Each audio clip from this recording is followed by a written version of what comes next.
तारीख को मंदिर का लोकार्पण समारंभ होगा। आज मंदिर की लाइट वगैरह जो कुछ करना है वो किया है हमने।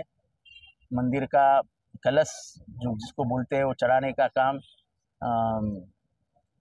29 तारीख को दोपहर को 4 बजे किया जाएगा। 30 तारीख को 9:55 पे मंदिर आम आदमियों के लिए खुल जाएगा और शाम को 8 बजे महाआरती होगी। महाराष्ट्र के विकास के लिए, महाराष्ट्र की शांति के लिए, देश के शांति के लिए सभी लोगों को आमंत्रित करता हूं, आप महाआरती में आ जाइए। 9:55 बजे मूर्ति की प्रतिष्ठा होगी और मूर्ति का लोकार्पण होगा। मैं पूरे ये देखने वाले सभी लोगों से कहता हूं कि आपको आमंत्रित करता हूं कि आप इसके दर्शन के लिए आइए और महाआरती में भी शामिल हो जाए। पुरातन हिसाब से ये मंदिर बनाया गया है। ये 1,500 टनों का ये पाषाण है। ये एक ही क्वारी से, एक ही खदान से लाया गया है। उसको कर्नाटक के मुर्डेश्वर गांव में इसके ऊपर जो काम किया गया है, नक्शी काम, वो एक ही गांव में किया गया है। और ये पुरान वास्तुशास्त्र जो है उसके हिसाब से बनाया गया है। इसमें ना सीमेंट है, ना स्टील है, ना कुछ है। ये इंटरलॉकिंग से बनाया गया है। और ऐसे आर्किटेक्ट कहते हैं कि 500 साल तक इस मंदिर को कुछ भी नहीं। त्याची परवा संध्याकाळी ओसी आली।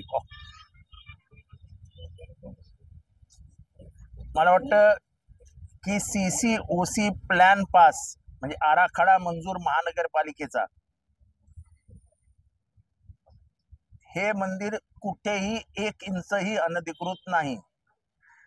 याला सीसी पण आहे, याला ओसी पण आहे आणि म्युनिसिपालिटीने हे मंजूर करून त्याची ओसी आता आमच्या हातात दिलेली आहे।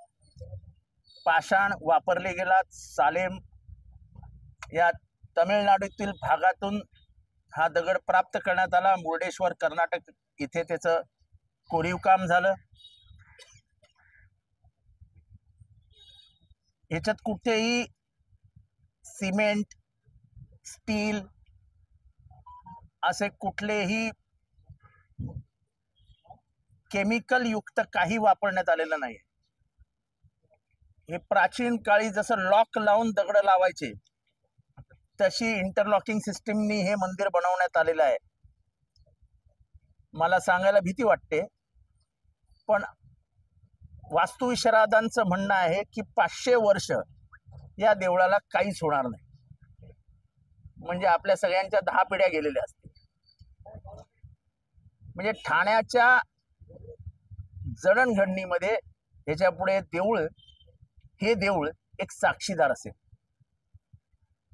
या देवळाला जागा महापालिकेने दिली आणि आज हे सुंदर देऊळ जवळजवळ